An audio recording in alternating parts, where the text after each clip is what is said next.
Hi guys! Pag mura voice over ako no anay kinalalangot siya sa akon. Dahil nagkape siya antes siya kumadto sa Casey kay may squeal ako no siya. Ginutuan siya sa niya mother. Dan iya breakfast. Pangs ka di breakfast bugod no baga. Di ka nagda-diet. Nag siya nagprepare siya sa niya food. Pakamana muko gud siya pero may kay muko kay manuhugas. Ito na. Tulin-tulin sini pero magpinanhugas may dapat mga nahibilin nga mumo sa plato. Pak. Haran nagpabura human sana sulod sa CR. Parigo, pagpakli, make up dayon. Mas maihan pag make up kaysa sa pagparigo. Kaupay mo?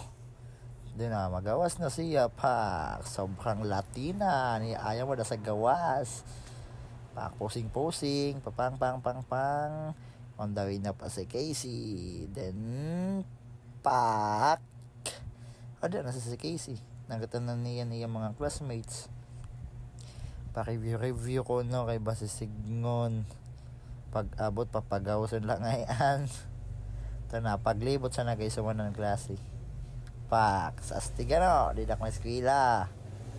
Na mga gawas na siya. Then, makita niyan mga guwapo na guardian. Adi na kami.